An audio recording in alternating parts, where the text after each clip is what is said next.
All right, folks, we have a very, very special setup today. It's an all internal affair, and I'm very, very thrilled that we have yet another masterclass from Himoon. She's presented so many fascinating cases to us, and I think we're in for another treat today. So let me hand the mic to you, Himoon, to say hello, and then we'll introduce everybody else who's part of this session.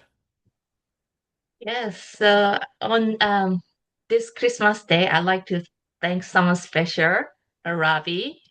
He's an incredible gift to all of us, right? His teaching really helped me to understand medicine more deeply, and he inspired, my passion for patient care. So thank you so much. And presenting case to an amazing friend like Kuchal is one small way I try to follow his footsteps. So here I am. Oh, you're too kind, Human. I think that we're all lucky to have each other, quite honestly. I feel like if I'm a person who's getting to watch this community for the first time on YouTube, my first impression would be, oh my gosh, you guys just show each other constant love. But if you watch enough of these or if you spend enough time here, you realize just how genuine and personal it is. So I really, really appreciate those incredibly kind words from you, Himun. I also am noticing the Christmas spirit emanating in your shirt, a nice red. I have to be honest with everybody. I'm very deliberate to reciprocate any holiday cheer for any holiday.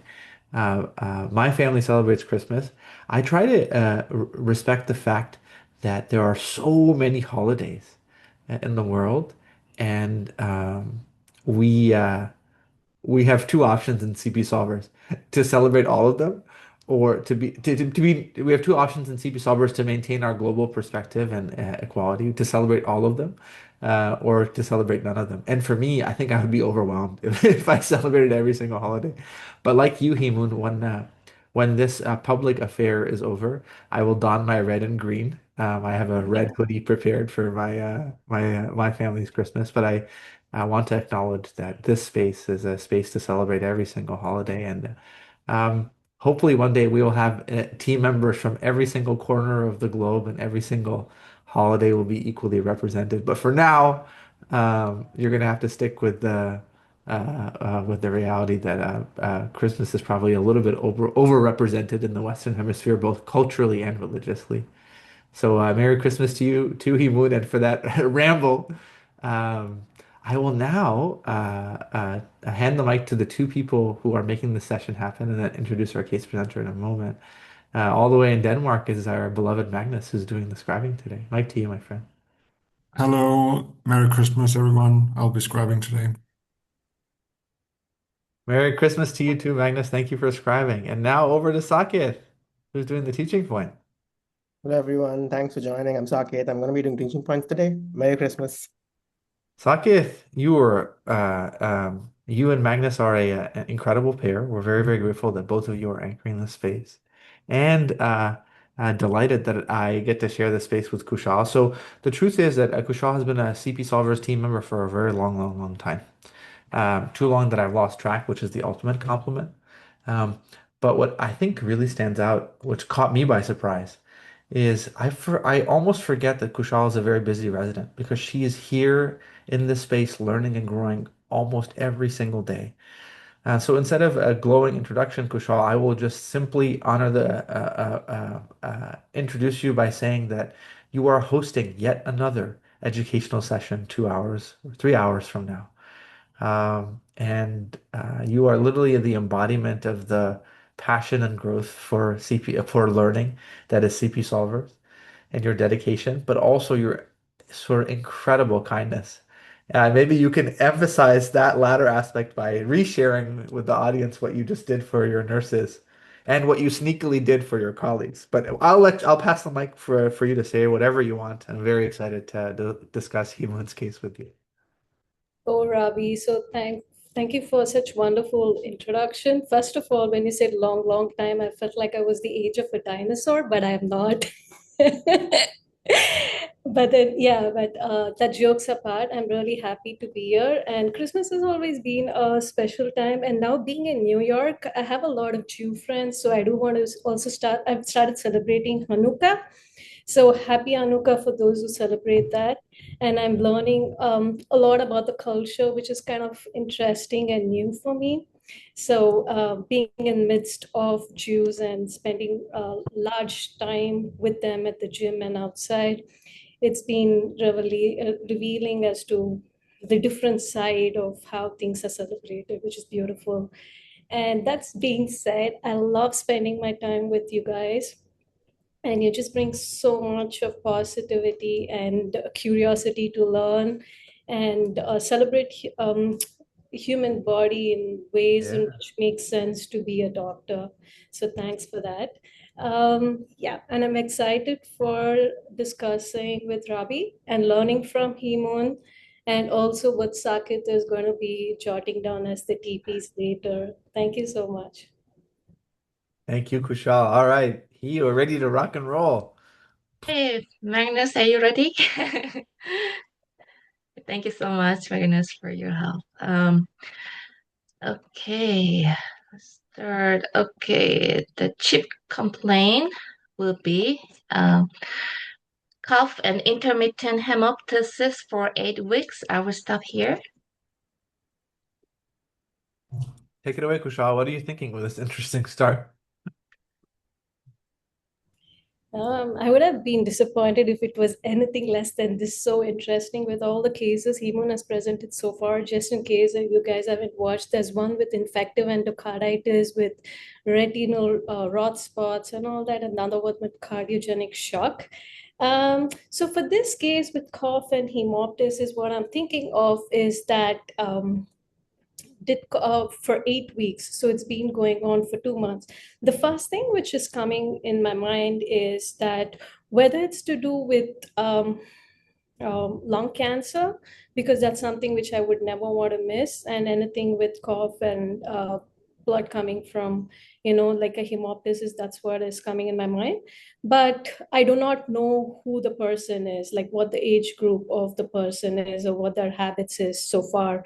So the next thing, to keeping that aside, the next thing which I'm thinking of is if hemoptysis is what actually hemoptysis is or what the patient is describing as that. So I would want to clarify that a little bit more. And if it's just like streaks of mucus with little bit of blood tinge, it might be because of the straining cough and they're trying to get the phlegm out.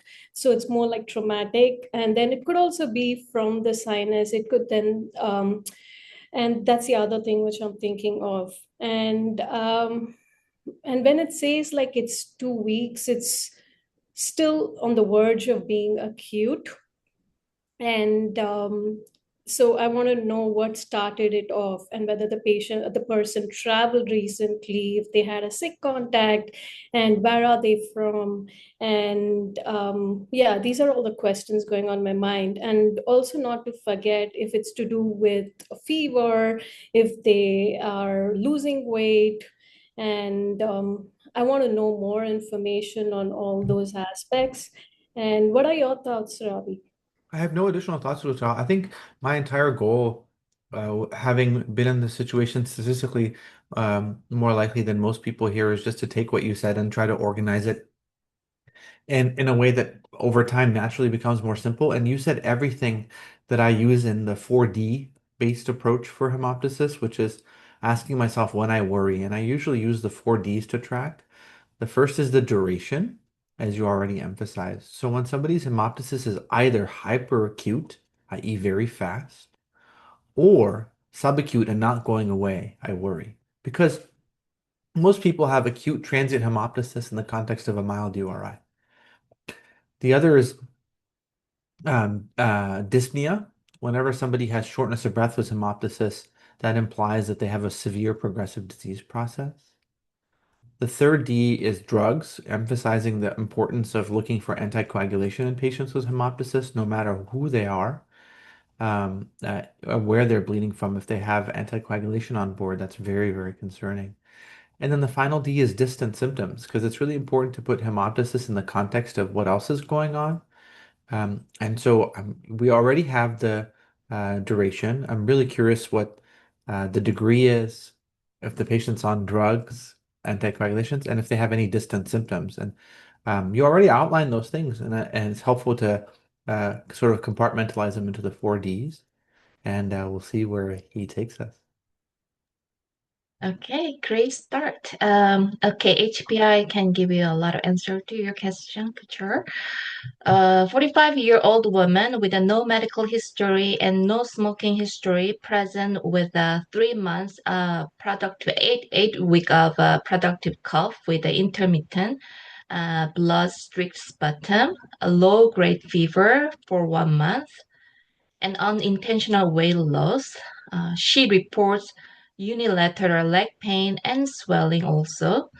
She denied chest pain, dyspnea, night sweat, TB, or occupational exposure, reflux, allergy rhinitis, hematuria, oral ulcer, joint pain, rash, or recent immobilization or surgery, or oral contraceptive use, or oral anticoagulation.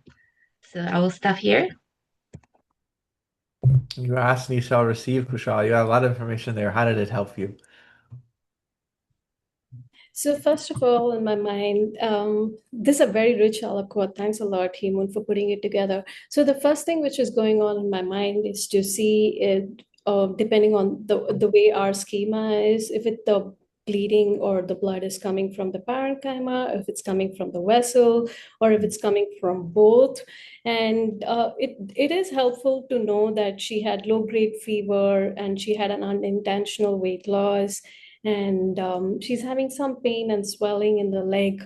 So I'm not quite sure if, as of now, I do not know if the leg pain and the leg swelling, I'm giving a lot of importance to it or not, but it's just there in back of my mind as a piece of information. I feel like it might be a distractor, but what is really worrying me is the fact that she's having weight loss and she's having low grade fever. So no miss at this point would be TB, only because it kind of like presents with these things. But I mean, but that could also be knowing Hemon, it could just be a distractor also still. And then, and I want to know if the bleeding is coming from the parenchyma or the vessel. So it's good to know. I would be interested to know if she's having bleeding elsewhere, like a petechiae, but then I don't think there was any rash for this patient.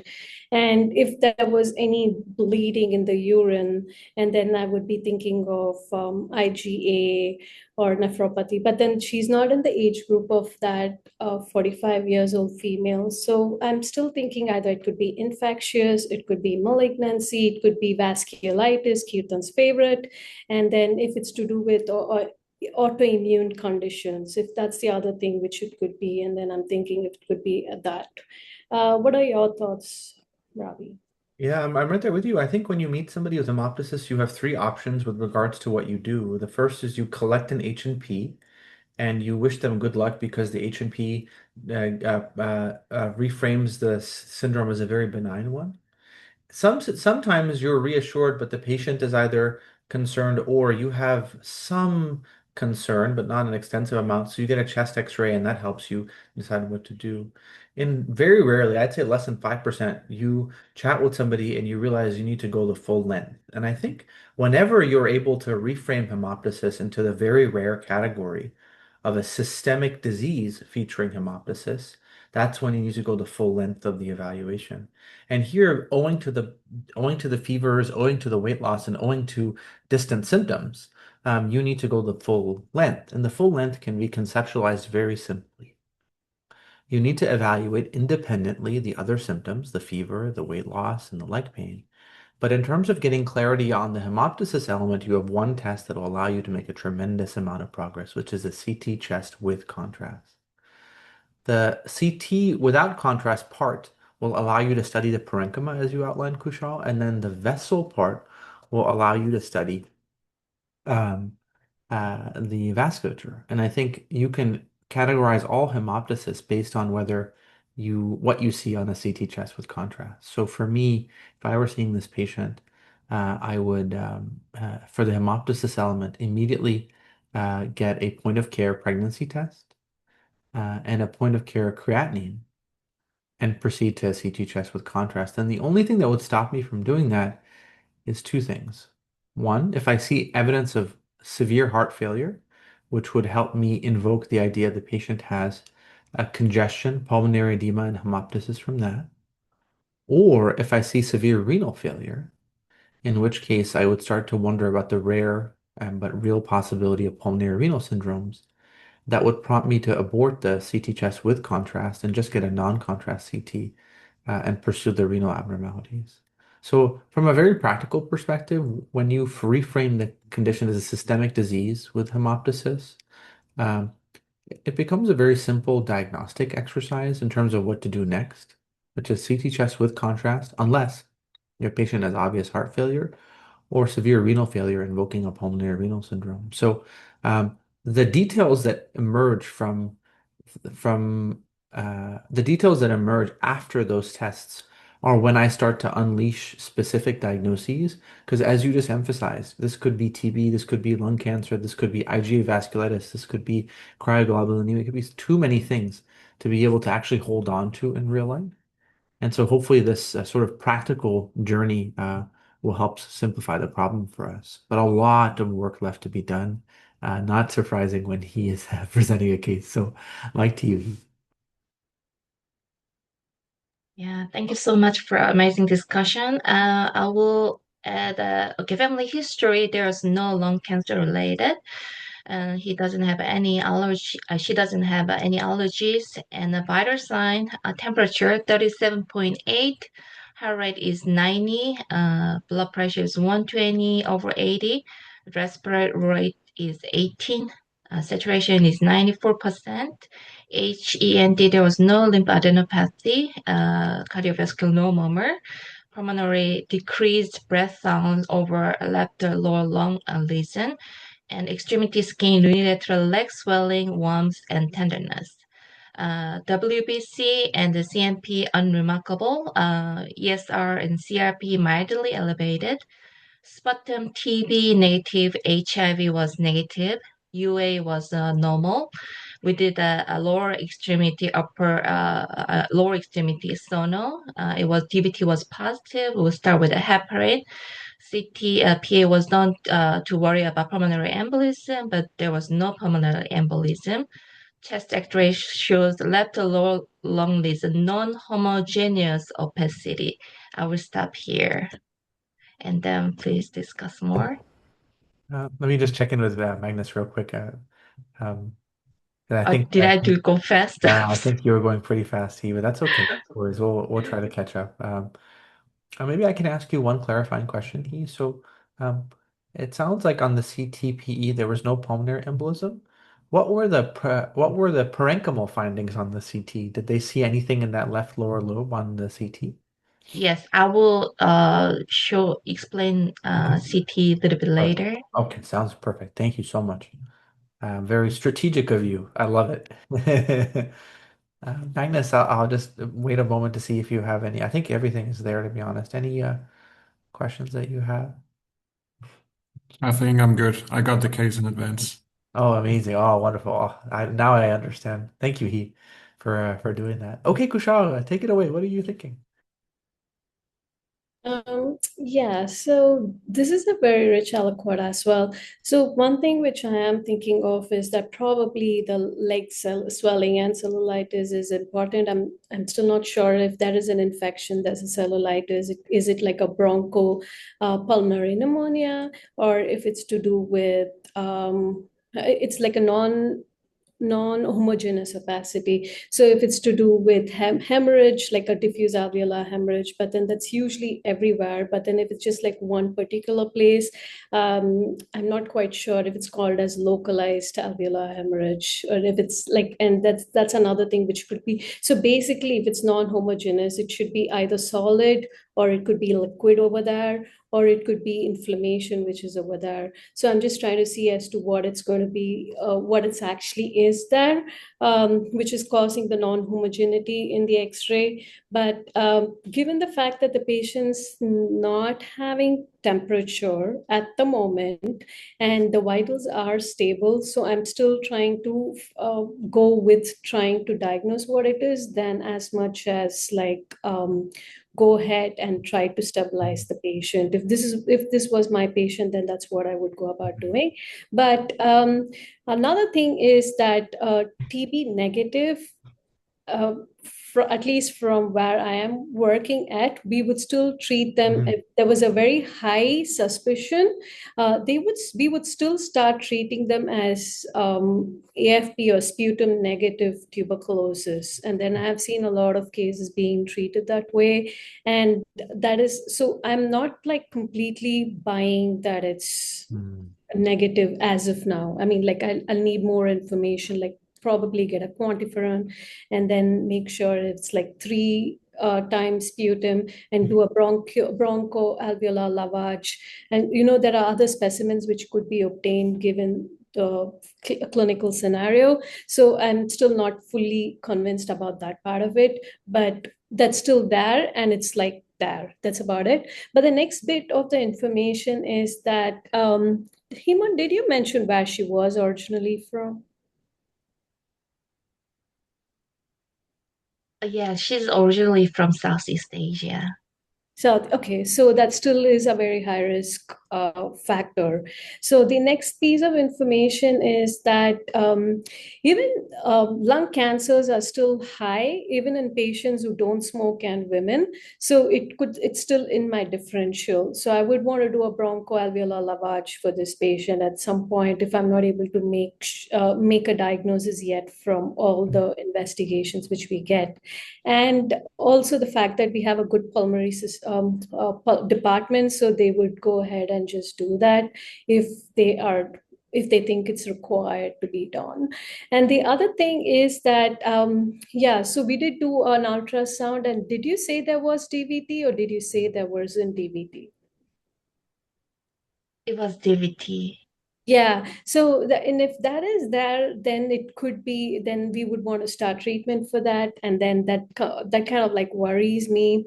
And anytime there is a lower extremity DVT, PE is very high, or it could be a hemorrhage, or it could be an infarct. It could be just so many things which are happening to different parts of the body. And I would want to get a sense of which part of the lower limb the DVT is at, if it's like a proximal veins or if it's just like small veins at the distal part of the limb.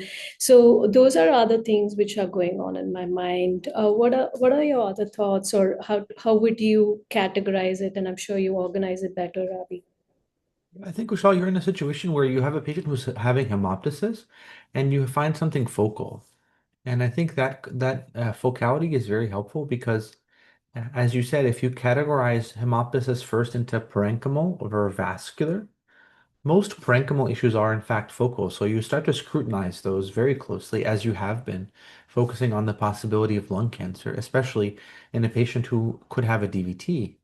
It does have a DVT, excuse me. It's also helpful in parallel to scrutinize the vascular category and ask, do vascular diseases present with focal lung findings? And the answer is no if your vascular disease is capillary disease, because capillary disease usually presents with diffuse capillary oozing and bleeding, not focal. And so that's off the table. What about artery and what about vein? So venous diseases typically refer to the presence of congestive heart failure causing passive congestion into the lungs. And especially if that happens abruptly, the patient can get hemorrhage. And so most venous diseases actually present diffusely.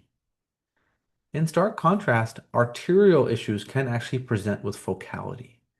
And so if you have a focal pulmonary embolism with infarction, or if you have a focal pulmonary artery aneurysm, or a focal bronchial artery ectatic issue, that can present focally. So I think if you analyze what category of disease we're in, we are either in a primary parenchymal issue or a vascular issue. And I think that's where the CT studying what is actually present in the parenchyma will be very helpful. Because if it's a primary vascular issue that's causing parenchymal findings, all you will see is the vascular issue and the ground glass opacities on the CT scan, which signify the presence of blood. If, however, on the CT you see a large necrotic mass or a cavitary lung lesion, then you know you're dealing with a parenchymal issue. So the question that I'm asking myself is this non-homogeneous opacity in the left lower lung, is that a collection of ground glass opacities, which would imply that it's blood, which would imply that there actually is no parenchymal lesion, it's just bleeding. And so I would ask what arterial vessel is oozing. If that non-homogeneous opacity turns out to be a cavitary lesion, then our problem representation is updated. And so the question is, what do we do with the fact that this person has a DVT? And I think there's two possibilities that you both touched on. One is that this person has a DVT and actually has a pulmonary embolism. How could somebody have a pulmonary embolism with a negative CTPE? And that's where you have to emphasize that the sensitivity and specificity of this test is not perfect. And about 5 to 10% of patients with pulmonary embolism have a negative CTPE. And you're much more likely to have a negative CTPE, false negative CTPE, when your pulmonary embolism is distal and small. And guess what? It's those distal small pulmonary emboli that leave no vital sign changes and can actually present as a lung infarction. And so sometimes you need experts in thoracic radiology to scrutinize the CT and potentially pick up a pulmonary embolism. The alternate hypothesis is that the patient has a cancer, and that cancer is there in that left lower lobe, um, causing a paraneoplastic hypercoagulability from a DVT. But I think the actionable learning point is to take hemoptysis and to try to divide it into focal bleeding versus diffuse bleeding. Diffuse bleeding is often capillary and venous disease. Focal bleeding is often an interaction between the parenchyma and the arteries, whether it's a primary parenchymal issue that has eroded into an artery or a primary arterial issue that has bled into a focal area of the parenchyma. How do you distinguish the two? The non-contrast aspect of the CT helps you see if there is an actual parenchymal problem or if you're just seeing ground glass opacities, which are a sequela of blood alone. So this is why I think ultimately the major progress will be to study the parenchymal fingerprint of the CT. All right, he tell us more. Okay, so Kuchal asked for the bronchoscopy. So bronchoscopy will be ready, Magnus.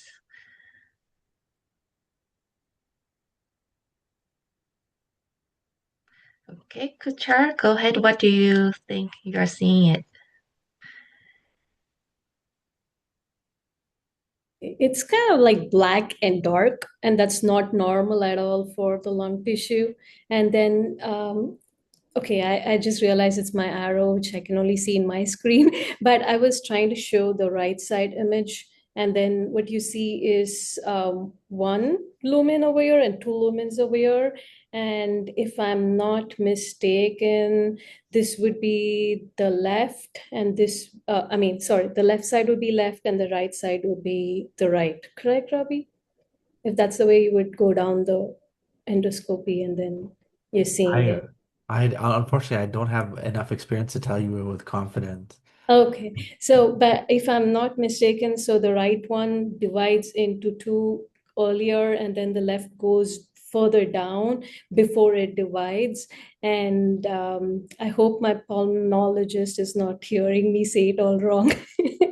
And then, so it's also blackish in color, which is not healthy, and you would want it to be pink, pearly, Mhm. pink in color, and then that's when it's like being perfused good. Okay, so immediately I'm concerned to know if it's necrosed. Another one is I'm not quite sure if the distal, if it's an distal emboli, and if you want to identify them, would be ventilation perfusion scan be a good one to do, or would we ever do it after we do CT angio and it's negative, Ravi? Do you know anything about it? Yeah. So I think in terms of reflecting on this image and then answering your question, um, yeah, I'm not sure exactly where we are. I have no experience looking at bronchoscopies. I'm struck too by the color, Kushal, and I'm wondering if this, it seems to be liquid, which would have me wonder if this is old blood, akin to what melena might look like, but I don't have enough experience to say that with confidence. And it seems to be focal and reinforcing the findings on the imaging we have. I think, unfortunately, the VQ scan sensitivity is pretty low for distal pulmonary emboli, Kushal. So you could have that as an attempt to try to capture the diagnosis. But I'll tell you, you don't need to think too hard. If the patient just has ground glass opacities in a focal area, that's a vascular problem for sure. If it's an actual mass, then yeah, then you can proceed with caution. Well, in that direction. Okay. Yeah. So I think we're both a little bit stumped about what this image shows. So we might require your interpretation to help us crack this case. Yes, so I'll give you like a bronchoscopy show black mucosal pigmentation and black mucus plug obstructing left lower lobe lesion bronchus with the airway and narrowing. Plug was removed and washing and brushing. So the all those workup was sent to the gen expert and AFE smear and the fungus study and bacterial culture. Everything was sent it. And also, what kind of Kuchal, what kind of like malignancy are you thinking of, like when you look at this? Can I just clarify, Himun, sorry. So is there a lesion there, or is it when you say Left to lower, yeah, left lower left lower lung, a bronchus with the airway narrowing. I see. Okay, gotcha. And the right was normal, huh? It's just in the Mm-hmm. left elbow. Yeah. Awesome. Thank you so much. Kushal, maybe I think folks who are intrigued by this case probably would be curious how your updated problem representation is. So what is the problem in your mind now? So, one thing which I'm thinking of is that uh, given the fact that she's from Southeast Asia and then she's having weight loss and she's having some amount of, and it's been going on with for 8 weeks, little cough. So there is no family history of malignancy like Yusuf had shared a really nice article. I didn't really get to read the whole article, but I got to skim through it. So I'm just wondering if she had exposure either from cooking and wok, or it could be also from the air pollution, which is like predominant everywhere. And if you're in old buildings, I think also asbestosis exposure could still be there. So yeah, for a fun story, for a very long time in my house, like we used to live in joint family back in India, we had a cow shed and we had like about 4 or 5 cows, and all of us kept falling sick and no one knew why we were falling sick. And then later on, um, my brother, who's an architect, because he was studying about the material and structural materials, he kind of like thought probably the cowshed was made out of asbestos. So, and it was. So we had to get rid of it and then make a new one. And that's Oh my when, gosh. so Wow. yeah, I'm kind of like terrified. I'm still like counting my days and making sure you don't really know when those things can do it. Oh my God. What a wonderful Christmas Day story, Kushal. Looming asbestos. Yeah, but anyways, thanks, Eamon, for making me share the fear. But anyways, so I'm not quite sure if that's for this patient, but black color mucus, one thing which I wouldn't want to miss out on is melanoma. And then they can present anywhere. And so that's something which I would want to keep in my mind.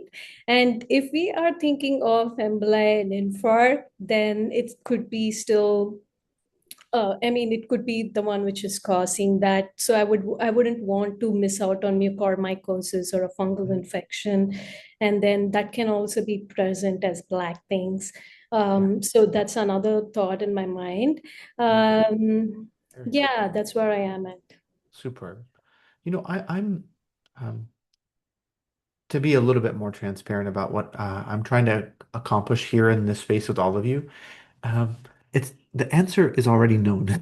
Himun already knows the answer. The patient's already been taken care of. What are we here trying to do? We're not trying to figure out what the answer is. That's already known. I think what we're trying to figure out is what is the most efficient way to solve this problem in the future without knowing the answer. And it's really to understand the problem. Because if you understand the problem, you'll see the same problem in the future and you know what's possible, rather than just knowing one possibility amongst all of them. And what I'm going to try to illustrate to you all is that this problem becomes an endobronchial issue even before you do the bronchoscopy. And so let me try to take a couple of minutes just to illustrate the value of why you would even do a bronchoscopy in this patient. And it's actually, I think, probably clarified by looking at this picture. So when you get a CT scan with hemoptysis, which again, you should do because the patient had concerning red flags, many of them, you can either definitively see the cause of hemoptysis right away. There's a large mass, there's a cavitary lung lesion, there's bronchiectasis, there's a pulmonary artery embolism, there's an aortic malformation, there's SVC fistula obvious on the CT scan. Hemoon played her cards well, and she told us essentially that there wasn't an obvious reason why the patient was bleeding, equivocal. You can break down equivocal bleeding into diffuse bleeding, which we talked about already. Where does this patient live? This patient lives in equivocal focal bleeding in the left lobe. Here are the possibilities. Now, I'll let you study this space on your own terms, but see how predictable this is? She has equivocal focal bleeding. Either she has a very rare disease, which I actually personally presented on VMR a long time ago, 2 or 3 months ago, which is very rare. Much more likely she has this. What is this? This is a parenchymal issue that is invisible on the CT scan. Why? It's inside the actual airway, not in the alveolus. So in a case like this, understanding the nature of the hemoptysis is probably way more powerful than understanding what the final diagnosis is. And so what is hemoptysis? CT scan deficiency if you're worried. If the CT scan underperforms, either diffuse, vein or capillary, or focal, focal means there's something in that airway or there's a rare vascular malformation. And so now the question becomes what's in that airway, right? And so, Kushal, our problem becomes a very simple one fundamentally, is the differential diagnosis stratified by base rate of what causes an endobronchial lesion. And in the spirit of Christmas, I'll share with you another schema about endobronchial lesions. Here we are. Look at how many possibilities there are. This is why nobody looking at that bronchoscopy will be able to tell you what the answer is. 1 second. Nara is being very, hey, why are you jumping on the counter? He's jumping on that thing. My dog is trying to sneak in a Christmas treat. Anyway, look at all the possibilities here. There's so many possibilities. How do we make progress? I think we make progress by understanding what the base rate is. The base rate, as you saw, is malignant masses are actually fairly common, unfortunately, but they tend to be on the benign side. Carcinoid tumors, squamous cell carcinomas. I too, however, am intrigued by the fact that we're not just solving an endobronchial lesion, we're solving an endobronchial lesion that seems to be hyperpigmented. And so the question really in my mind is how much does the hyperpigmentation change the base rate? And I think we are all so tuned to think hyperpigmentation melanoma, and melanoma, as you might have seen, is on that list of malignancies that have a tropism to go to the bronchus. So where am I at, Kushal? I think we have an endobronchial lesion. The base rate would suggest a primary respiratory cancer, squamous cell, carcinoid, adenoid, cystoid tumors, which are salivary tumors in those glands. But I think it's dark, and so it could be melanoma. Ultimately, I think in this case, tissue is the issue. And those are my thoughts. Of course, the patient being from Southeast Asia, she could have an unusual presentation of an endobronchial lesion like a migratory parasite, like paragonnomyces, which was on that original schema. But I think based on the fact that it's coalescing into a mass, I'd be worried about cancer. And since I've spoken so much, Kushal, I'm curious what questions, reflections, or holes in that spiel that I can try to clarify before we get from you. I think a couple of months back, with I was co-discussing with Charmaine. Ravi had presented a case with endoscopy showing black color lesion, and now Hemun is doing black. So I'm going to sit and study about all black everywhere in the body. So, but anyways, the first thing which I'm thinking of is if it is like that one was acute esophageal necrosis, if I'm not mistaken. So to just not miss out on it. I'm just wondering if this is some kind of necrosis over here in bronchus, but then haven't heard of it yet. So, but then I do know if you're exposed to chemicals, you could, inspire them. That could happen, and it becomes very hard to do anything because it could rupture. And but then when we saw the picture of the bronchoscopy, I wouldn't want to have gone further, but just stop where we saw the images. But it didn't look friable, you know. I think I'm probably thinking too much. But then, anyways, so to coming back to the point, this is like endobronchial tumor. So I'm like, what was your question again, Robbie? I was just curious if you had any questions. Oh, okay. So I'm just like curious to know if they did the wash, for instance, Yeah. and then the brushing, and I then am sure you'll get that information, my friend. He is a very strategic case presenter. She has it all ready. Maybe just to help us figure out timing, do you have a sense of how many aliquots before the Okay. reveal? I think I can make it 2 a la carte. Okay, two aliquots. Okay, so why don't you, Kushal, how about this? Why don't we hear the next aliquot, and then we'll do some breakout rooms just to hang out with some folks, and then we'll come back together. Cool. Okay, all right. Ewan, why don't you give us the next Okay. aliquot? I think Kuchal is very smart. She reads my mind. So, yeah, so like the bronchoscopy shows like it said it's a bronchial anthracofibrosis. So as Kuchal mentioned, usually happening like when cooking wood smoke exposure, like cooking tradition of cooking on wood fire.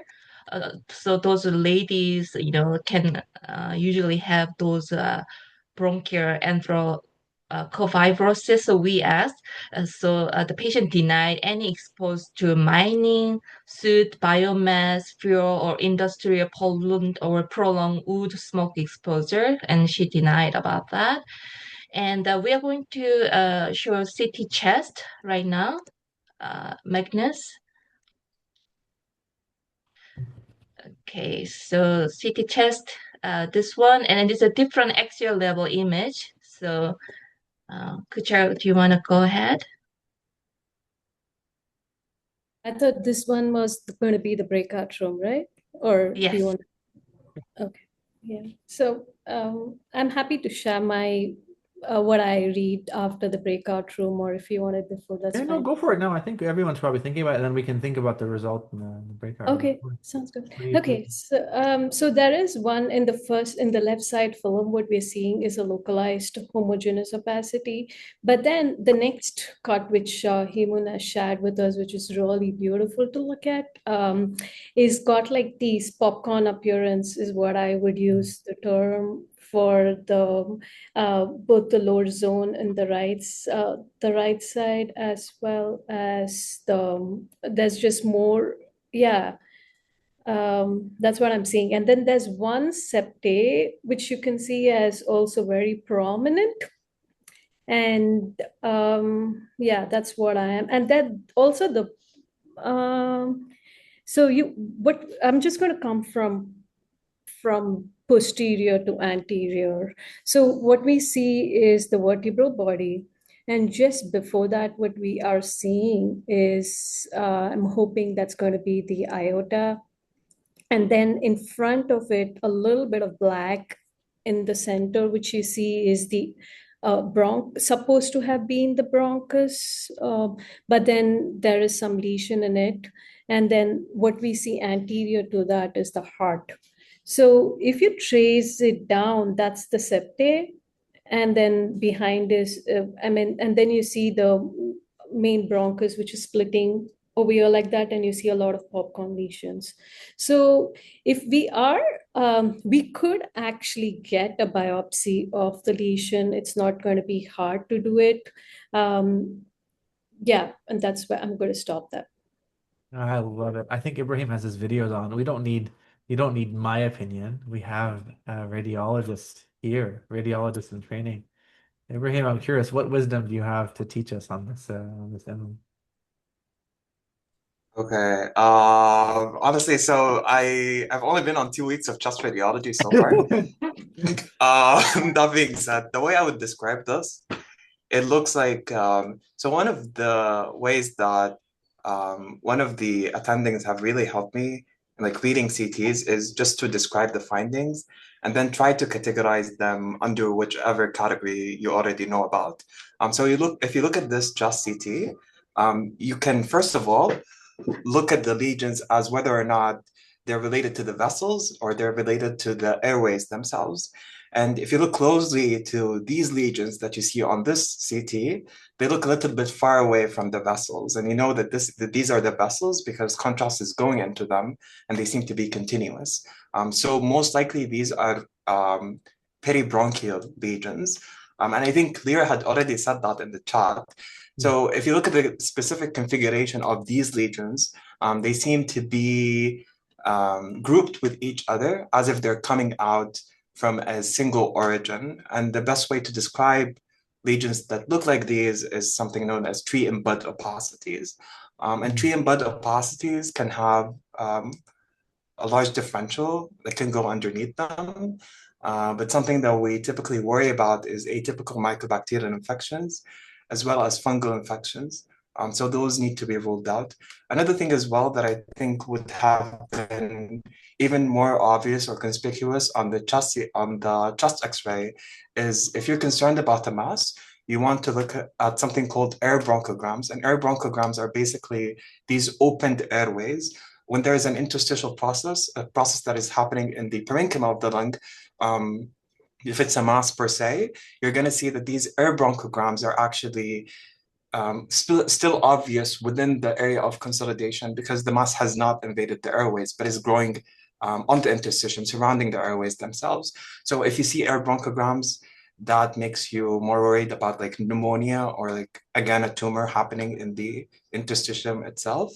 But as far as the CT I'm looking at, I don't see that. I don't see focal consolidation. But I do wonder if maybe if we go down a little bit, because if I do remember on the X-ray, it was more towards the bases of the lungs. We're going to see something else as well. Those are my 2 cents. I could be wrong. So I think that's a I whole just dollar. remember that this is recorded. So I hope I'm not wrong. Ibrahim, that's a whole dollar. And yeah, this is a purely learning space. That's the patient's already been taken care of, my friend. So we don't have to worry about our errors, which always happen all the time, if any cause any actual harm. We're just learning here. But that was a whole dollar, my friend. Thank you so much. I have nothing to add. Yeah, I'm curious what the official interpretation of the CT is. Maybe you can say that out loud Uh, and then huh? go nerd out about it. Yeah, Abraham, I think you are radiologist. No. Yeah, my attending said, "Oh, we can see the forest." So CT Hmm. chest, the first one, lateral lobe, superior segment, 4 centimeter consolidation with a tree in bud, consolidation, and second tree in bud, micronodule, and its lateral hilar and mediastinal lymph adenopathy was seen. Super helpful. Thank you so much, Heat. Okay, time for that breakout room nerd out. We'll be back in about 4 or 5 minutes.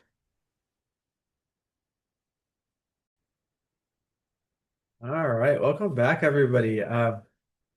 Kuchal, what was the conversation like in the breakout room? Enlighten us, please.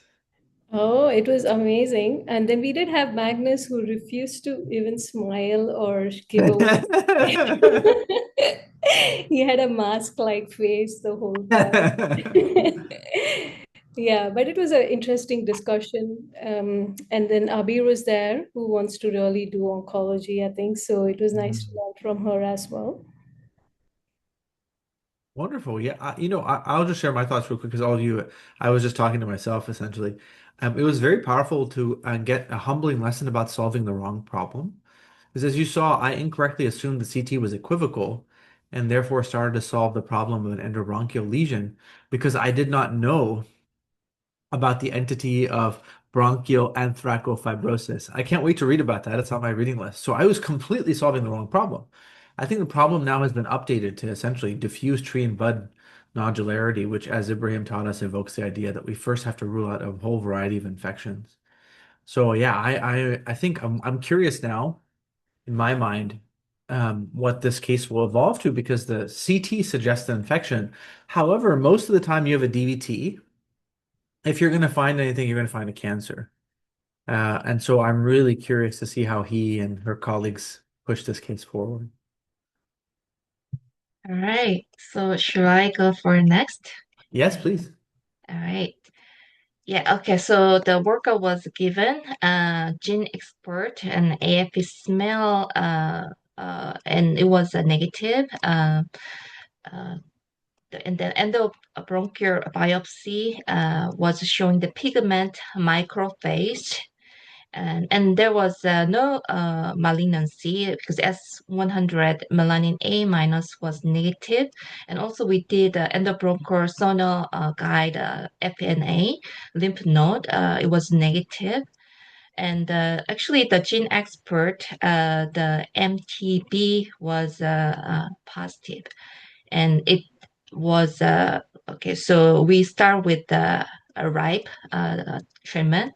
So cough and hemoptysis was resolved, and then there was a marked CT was left lower reason was markedly increased. Consolidation was decreased, and then yeah. So patient was actually asking whether that the pigmentation will be consistent or will be disappear.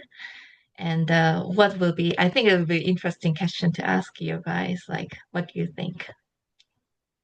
Well, Kushal, you said TB, TB, TB as soon as you heard Southeast Asia. I think your hypothesis has been verified. And yeah, I don't know the answer to that question about pigmentation. I've never heard of this before, and so I'm curious if you have, Kushal. It's an amazing case, Hemant. Thanks a lot for putting it together and presenting such amazing visuals. Like, I think it's going to remain with me for a long time. And yeah, so I haven't seen TB present as black lesions in the lungs, so that's something very new for me, and I'm just trying to understand why. And also the fact that the patient had DVT, I'm wondering if that was coincidental or just the fact there's so much of inflammation happening in the body that kind of precipitated that. So that is another thing. But another thing is that endobronchial or bronchovascular tumor, like just because it's an educational thing, that's something which I was sharing with other in the breakout room as well, is like a secondary malignancy instead of primary. So I would still want to do age appropriate screening for her. I'm not saying like it wasn't done or anything, but generally just to make sure that we're not missing out on something. But I'm just so glad that this patient had your team and you, Hemon, and then you could diagnose and she got the right treatment required. It's such a treat to be amongst you all, Kushal. I think that was a superb discussion.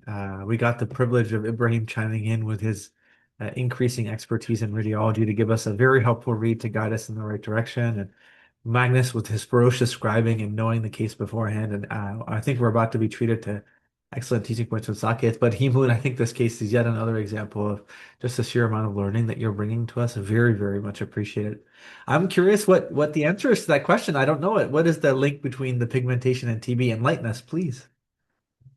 Yes, so the pigmentation is like a microphase, and actually, because that the biopsy was done just specific, so it was not granulomatous, so necrosis was not really seen. But usually, in this case, you can see the macrophage granulo necrotic granulomatous lesion was can be seen, and also like AP was a limitation. Sputum AP has low sensitive in endobronchial TB, and even like AP, and so they use a gene expert. Gene expert is really directly target the reason, and it improves sensitivity, and it also can detect rifampin resistance. So gene expert is the best way to detect TB caused by TB with the bronchial enterococcal and Kuchal as to DVT.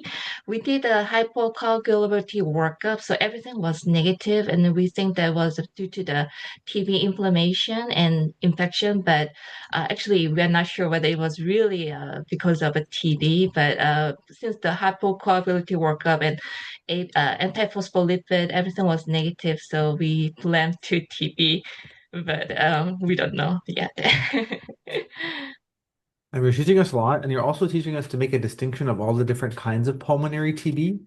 And so for those of you who are interested to take this diagnosis and study it further, this is not just pulmonary TB, this is endobronchial TB, and it's very different than tracheal TB, very different than pulmonary TB, very different than pleural TB. So if you have 20 or 30 minutes to spare today, I encourage you all to read a little bit about endobronchial TB, and Heemun's case might be a really good space learning to practice that. Thank you so much for emphasizing that, Hee. I think that's really.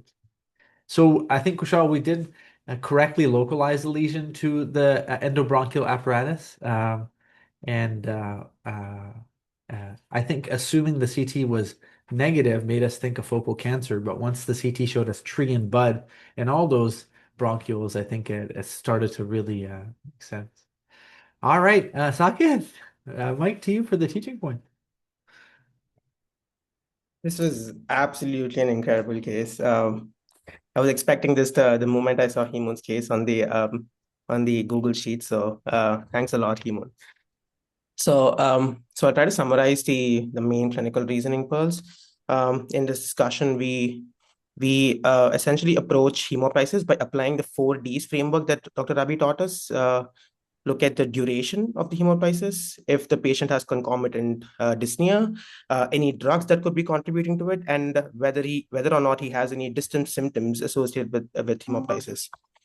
But while reframing the bleeding or hemoptysis as a potential clue to a broader systemic disease, look at the other symptoms. If you see fever, weight loss, and for example, in our case, leg pain, independently evaluate these symptoms to make progress with respect to the case. And to further make progress with respect to hemoptysis, proceed to a chest CT with contrast, unless you have concern for severe heart failure or a pulmonary renal syndrome. Now, Dr. Rabih also taught us a very interesting approach for hemoptysis on imaging. So fundamentally, you can categorize it either as hemoptysis occurring because of a pulmonary problem or a vascular problem. And most pulmonary disorders are usually focal, like lung masses. And vascular disorders are usually either capillary, venous, or arterial. Now, capillary and venous disorders usually present in a diffuse manner, as opposed to arterial disorders, which usually present focally. Also remember that small distal PEs can have a negative CTPE, and patients can present with stable hemodynamics. Now, we also discussed the space of hemoptysis with equivocal GGOs, and that makes us prioritize endobronchial lesions. Also, another rare cause would be migratory Hellman's. And then when you think about endobronchial lesions, base rate, you have to always think about malignancy, whether it be squamous cell cancer, carcinoid, or adenoid, versus other metastatic lesions that can essentially metastasize to the respiratory tree. On chest CT, Ibrahim taught us a very incredible way to approach when you look at imaging. Look for whether it's related to the vessels or the airways. And in our case, we saw that this patient had a diffuse tree and bud opacities pattern. And this makes us prioritize atypical mycobacterial infections, TB, and fungal infections. Last but not the least, Heemun taught us that this patient essentially had endobronchial TB with bronchial anthrocofibrosis. She also taught us that sputum AFP has very low sensitivity for endobronchial TB, so it's always prudent to move to gene expert. Thanks a lot. Thank you. Oh, it's absolutely superb. So clear, so easy to follow, and so high yield. Thank you, Saket. Thank you to all of you for such a delightful hour. I will probably find myself sneaking away from the family festivities today to do some reading about endobronchial TB. That'll be the crime I commit. But yeah, I hope to see some of you tomorrow and have a great rest of your day.